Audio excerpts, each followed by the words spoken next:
அனைவருக்கும் வணக்கம். நம்முடைய முதல்வர் தமிழ்நாட்டினுடைய தளபதி விஜய் அவர்கள் ஒரு சிறப்பு திட்டங்களை தமிழ்நாட்டில் அறிவிச்சிருக்கிறாங்க. அது தமிழ்நாட்டு மக்களுக்கு இன்னும் தெரிய வரல அப்படின்னு நினைக்கும்போது நமக்கு பெரிய வேதனையாக இருக்குது.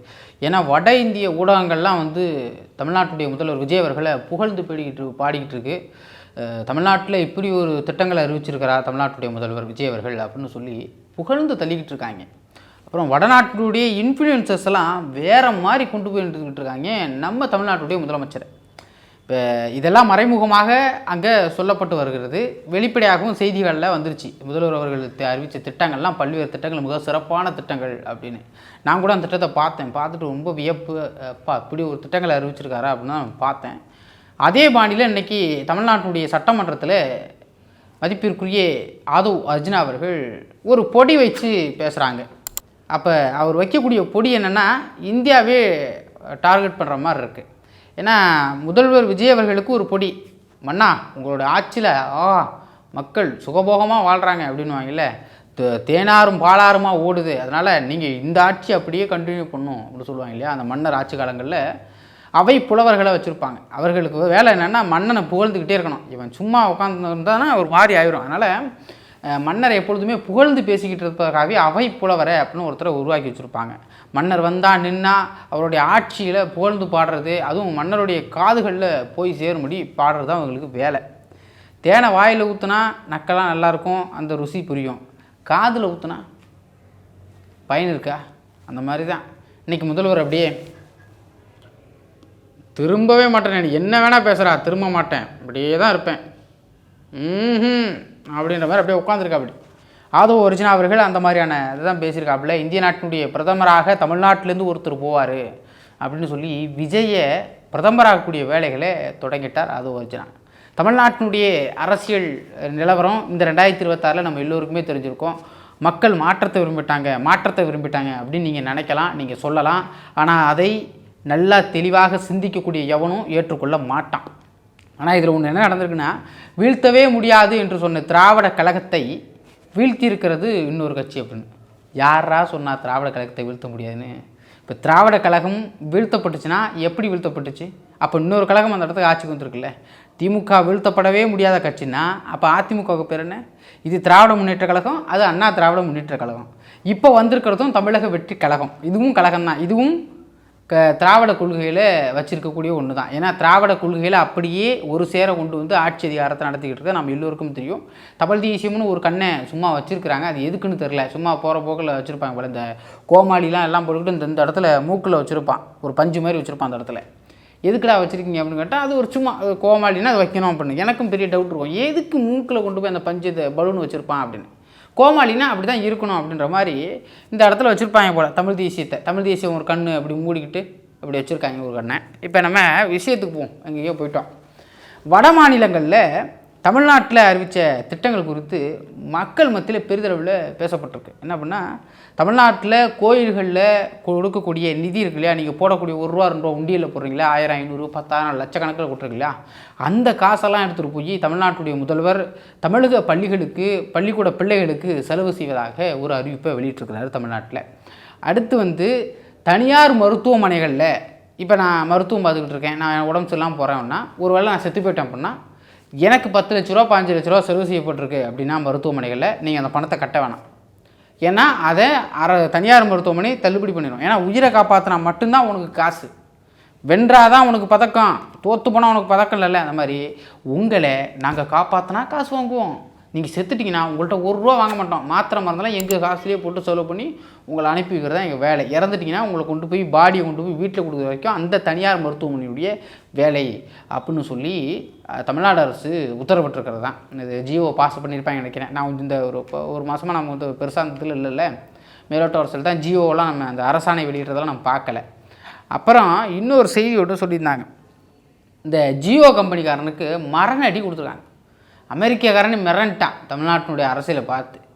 பிரதமரே பதறி போயிட்டாப்புல இந்த செய்தியை கேட்டு. கடந்த ஒரு வாரமாக தூக்கம் இல்லை அப்படின்னு. ஏன்னா வெளிநாடுகளில் சுற்றுப்பயணம் போயிட்டு இருந்தவர் இந்த செய்தி கேட்டோன்னே என்னடா அது இப்படி இருக்கே, சரி இந்தியாவுக்கு போயிடும், நம்ம போய் முதல்ல இப்பேற்பட்ட சூழலை சரி பண்ணணும் அப்படின்னு சொல்லி இந்தியாவுக்கு அவர் பார்லிமெண்ட் பக்கம் எப்போவும் போகாத ஆள், எப்போவும் நள்ளிரவில் போயிட்டு வரக்கூடிய ஒரு ஆள். அவர் வீட்டில் தூங்கிட்டு இருந்தவர் தூக்கம் இல்லாமல் அலைஞ்சிக்கிட்டு இருக்காப்புலையாம். மாத்திரைலாம் போட்டு பார்த்துருக்காங்க. தூக்க மாத்திரை போட்டாலுமே 8 மணி நேரம் தூக்கத்துக்கு மாத்திரை போட்டால் கூட 1 மணி நேரத்தில் எழுந்திக்கிறாப்புலையாம். ஏன்னா தமிழ்நாட்டுடைய முதலமைச்சர் சட்டசபையில் அப்பேற்பட்ட சம்பவங்களை செஞ்சுருக்கிறாரு, அரசாணைகளை வெளியிட்டிருக்காரு. என்னன்னா ஜியோ கம்பெனி இருக்குல்ல, அந்த கம்பெனி இப்போ வெளியேற்ற போகுது. ஜியோ மட்டும் இல்லை, ஜியோ, ஏர்டெல், வோடாஃபோன் இந்த கம்பெனிகள்லாம் வந்து என்ன பண்ண போகிறாங்கன்னா, இந்த ஸ்பீட் பேக் ஏதோ ஒன்று சொல்லுவாங்க இல்லை, ஃபோன் பேசுகிறதுக்கான கட்டண உயர்வு. உங்களுக்கு தெளிவாக சொன்னோம், ஃபோன் பேசுகிறதுக்கான கட்டண உயர்வு முன்னே 299 ரூபா இருந்தது, அப்புறம் ஒரு 100 ரூபா ஏற்றுனாங்க, 399 ரூபாயாக இருந்தது. இப்போ வந்து 380 ரூபா இருக்கக்கூடியது 450 ரூபா, 480 ரூபா, 500 ரூபா கிட்ட வந்துச்சு. இப்போ நீங்கள் ஃபோன் பேசணும்னா நார்மலாக டேட்டா கிட்டலாம் யூஸ் பண்ணோம் அப்படின்னா 500 ரூபா கட்டணும் மாதம். இனிமேல் ஃபோன் பில்லு 500 ரூபா நீங்கள் ரீசார்ஜுக்கு மட்டுமே செலவு பண்ணணும் அப்படின்னு ஒரு திட்டத்தை ஜியோ நிறுவனம் அறிவிச்சிருக்கு. ஏன்னா எங்களுக்கு வந்து நஷ்டத்தில் போயிட்டுருக்கு, அதனால் அதை நாங்கள் பண்ணியாகணும் அப்படின்னு அதை அறிவித்தோன்னே விஜய் என்ன பண்ணிட்டாருன்னா, சட்டமன்றத்தில் தன்னுடைய அமைச்சர்களை, அறிவார்ந்த அமைச்சர்களை கூப்பிட்டு வச்சு, அப்படி ஒன்று தமிழ்நாட்டில் தமிழர்களுக்கு ஒன்று இப்படி ஜியோ விலையை ஏற்றிட்டான், தமிழ்நாட்டில் நம்ம மக்கள் காசை வாங்கிட்டான்னா அந்த கம்பெனியை விழுத்து முடுறதுக்கான எல்லா வழியும் நம்ம பார்க்கணும், நம்ம சட்டமன்றத்தில் தீர்மானம் நிறைவேற்றணும் அப்படின்னு சொல்லி அதிரடியாக திட்டத்தை அறிவிச்சிருக்காரு. அதனால் ஜியோ கம்பெனி, ஏர்டெல்லு, வோடாஃபோன் போன்ற நிறுவனங்கள் பதறிடுச்சு. போய் உடனே மோடி இப்போ அப்பாயின்மெண்ட் கேட்டிருக்காங்க, கிடைக்கல. அப்புறம் மற்றவங்களுக்கு அழைச்சி பேசியிருக்கிறாங்க, இந்த மாதிரி தமிழ்நாட்டில் வந்து ஒரு கட்சி இந்த மாதிரி தமிழக வெற்றி கழகம் விஜய்னு ஒருத்தர் ஆட்சி பிடிச்சிருக்காராமே, அவர் எங்களை மிரட்டுறாரு, நீங்கள் வந்து ஆந்திராலாம் வாங்கிக்கிங்க, தமிழ்நாட்டில் வந்து என்னுடைய மாநிலத்தில் நான் ஆட்சி வைக்கக்கூடிய மாநிலத்தில் மக்களுடைய காசை இப்படி நீங்கள் செலவு பண்ணக்கூடாது, திருடக்கூடாது, இப்படி வந்து உங்களுக்கு நட்டம் இருக்குன்னு சொல்லி ஏமாற்றி மக்களுடைய காசை கையாளக்கூடாது அப்படின்னு உத்தரவிட்டுருக்கிறாரா. நான் இப்போ அரசாணை பார்க்கல, இப்போ இந்த வீடியோ பேசி முடிச்சதுக்கப்புறம் தான் அரசாணை எது இருந்தால் உங்களுக்கு எடுத்து போடுறேன். அரசாணை இருக்கும் கண்டிப்பாக, ஏன்னா தமிழ்நாடு அரசு இந்த மாதிரி அறிவிச்சிருக்கிறதா வட மாநிலங்களில் எல்லா ஊடகங்களையும் பேசுகிறாங்கன்னா பெரிய அதிர்ச்சி தான் நமக்கு. மோடியே தூக்கம் இல்லாமல் அலைகிறாருன்னா பார்த்துங்களேன்.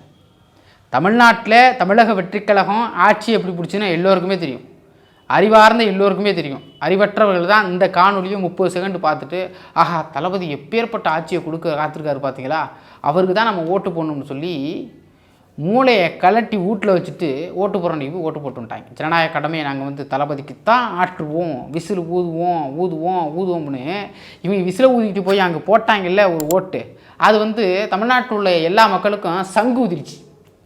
என்ன பண்ணால், இப்போ நான் சொன்னேன்ல, தனியார் மருத்துவமனைக்கு பணம் கட்ட வேணாம், ஜியோ ஏர்டெல் கம்பெனிகளுக்கு நீங்கள் 300 ரூபா 200 ரூபா கட்டினா போதும், ஏன்னா 500 ரூபானா உடனே கம்பெனிக்கு தடை வச்சுருவாப்புல, அதனால் மிரட்டியிருக்கா. அப்படி இன்னும் பல்வேறு திட்டங்களை அறிவிச்சிருக்கிறாராம். அதுக்கப்புறம் கோயிலில் நீங்கள் உண்டியில் இனிமேல் நாளாம் போகணும்னு நினச்சேன். தளபதி இப்படி ஒரு திட்டம் அறிவிச்சிருக்காருன்னா இனிமேல் நம்ம 100 200 போட்டுக்கிட்டு 1 லட்சம் 2 லட்சம் வட்டிக்கு கடன் வாங்கியா கொண்டு கோயில் உண்டியில் போடுவோம். ஏன்னா கோயில் உண்டியில் போடக்கூடிய காசு நேரடியாக பள்ளி பிள்ளைகளுக்கு தானே போகுது, பள்ளிக்கூடம் தானே கட்ட போகிறேன், அவங்களே கொடுத்துடலாம்ல. இதெல்லாம் நம்பி நீங்கள் நாசமாக போயிட்டீங்க. அவர் வந்து நான் அதை செய்வேன் இதை செய்வேன், இந்த லவ் பண்ணுற பொண்ணுகள்கிட்ட சொல்லுவாங்க வானவில்லை அப்படி வளைச்சி வில்லா அவனுக்கு கொடுப்பேன் அப்படின்னு. அது கேட்குற அந்த பொண்ணுக்கும் தெரியும், இவன் பைத்தியக்காரன், ஏதோ நம்மளை புகழ்ந்து பேசணும்னு பேசிகிட்டு இருக்கான், நம்மளை கரெக்ட் பண்ணணும்னு முடிவு பண்ணிட்டான் அப்படின்னு சொல்லி ஒரு இதில் பண்ணிருக்கோம். அது ஏதோ போனால் போது கழுத 10 நாளா 15 நாளா 1 வருஷமா 2 வருஷமா பின்னாடி தொடர்றான், சரி அவனை காதலிப்போம் அப்படின்னு சொல்லி கழுத காதலிக்கும். ஏதோ ஒரு இடத்துல அந்த பையனை ஏதோ பிடிச்சிருக்கும், அவன் பைத்தியக்காரத்தனம்னா கொஞ்சம் பிடிச்சிருக்கும், அதனால் காதல் விழுந்து இவங்க 2 பேரும் அப்புறம் கல்யாணம் பண்ணிட்டு அப்படியே வாழ்க்கையை ஓட்டிக்கிட்டு இருப்பாங்க. அப்புறம் கல்யாணம் பண்ண 6 மாதத்துக்கு பிறகு தான் தெரியும், சொன்னதெல்லாம் பொய்யா கோபால் அப்படின்ற மாதிரி இருக்கும். மாதிரி தமிழ்நாட்டுடைய மக்கள், தமிழ்நாட்டுடைய பெண்கள், இளைஞர்கள் என்ன பண்ணிட்டாங்கன்னா, தளபதி ஆட்சி வந்தால் நல்லா சாதிச்சிருவாங்க அப்படின்னு சொல்லி அவருக்கு ஓட்டை போட்டிருக்காங்க. இப்போ நான் சொன்னதெல்லாம் வந்து வட மாநில ஊடகங்களில் பேசப்பட்டுச்சு. என்ன அப்படின்னா, தமிழ்நாட்டில் அப்படி ஒரு சட்டங்கள் இயற்றப்பட்டிருக்கா, அப்படி ஒரு அரசாணை வெளியிடப்பட்டிருக்கா தமிழ்நாடு அரசு அப்படின்னா அப்படி ஒன்றும் செய்யலை, அப்படி ஒன்றுமே இல்லை. அவர் 200 யூனிட்டு கரண்டு இலவசமாக தரணும்னு சொல்லி அவர் பண்ண ஏமாத்து வேலையை இன்னும் மக்கள் பிடிங்கிட்டு இருக்காங்க.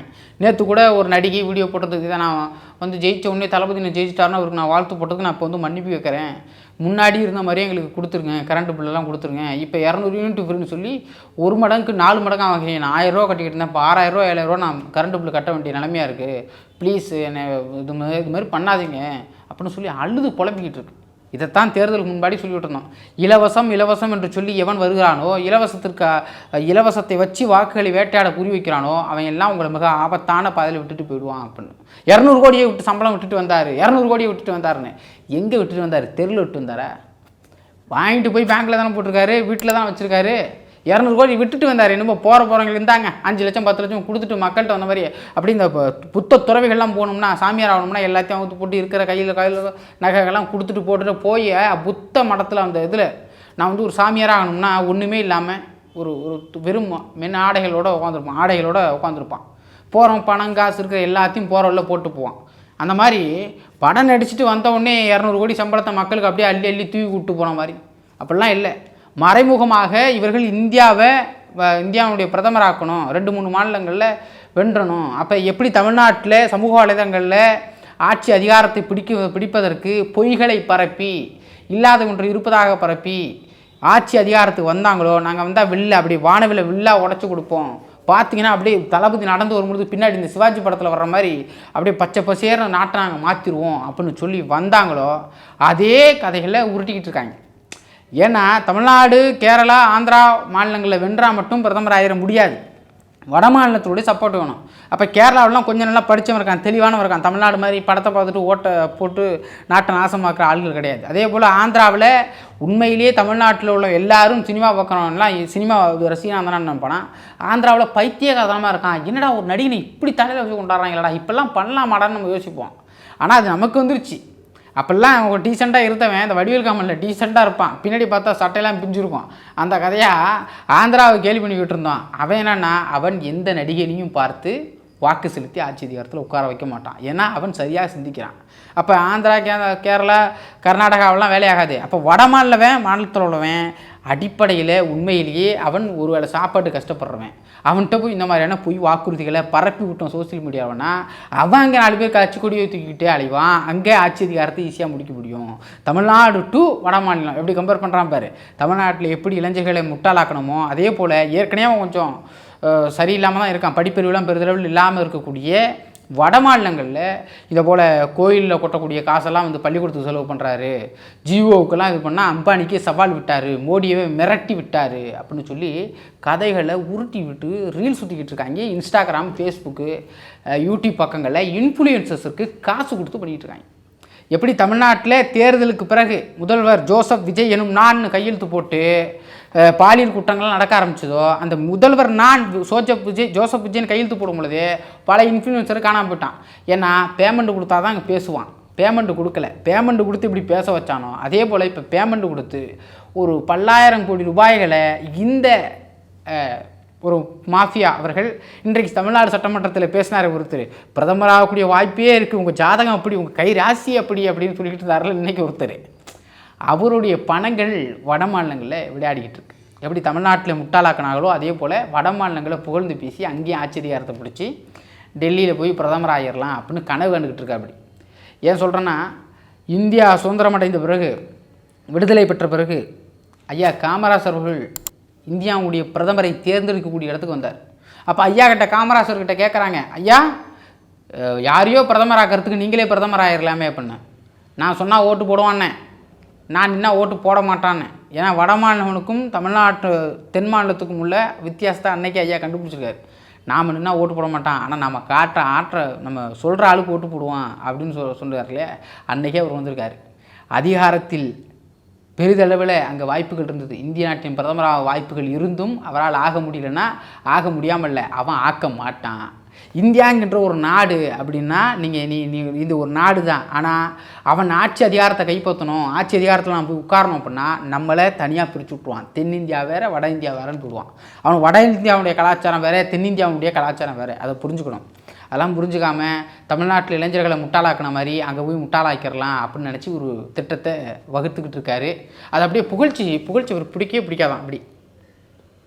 அப்படியே புகழ்ச்சி இந்த திருமணம் தான்டா சொல்லு அப்படின்னு அப்படியே புகழ்ச்சி பிடிக்காத மாதிரி தலையை திருப்பிட்டு நீங்கள் இந்திய நாட்டின் பிரதமராகவே எழுதி கொடுத்து வேறாவே இருக்கும். எழுதி கொடுத்துட்டு என்ன புகழ்றா சட்டமன்றத்தில், அவனைய அமைச்சராகிருக்கல, எம்எல்ஏ ஆகிருக்கல, புகழ் அப்படின்னு சொன்ன மாதிரி புகழ ஒரு கேட்டுக்கிட்டே இருக்கா. அப்படி காதை வர, ஆஹா என்னம்மா கூறாண்டா அப்படின்னு வருங்கால ஜனாதிபதி முருகேசன் அந்த மாதிரி கூவிட்டு இருக்காங்க சட்டமன்றத்தில்.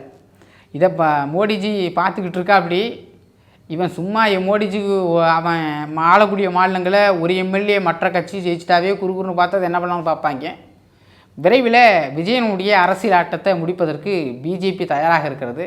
ஏன்னா இப்போவுமே மறைமுகமாக சொல்லப்படுது பிஜேபியினுடைய கைப்பாவையாக தான் விஜய் செயல்படுகிறார் அப்படின்னு. பார்ப்போம் வருங்காலங்களில் தமிழ்நாட்டுடைய அரசியல் எப்படி இருக்குன்னு பல்வேறு செய்திகளோடு மீண்டும் உங்களோடு நினைக்கிறேன். நன்றி, வணக்கம்.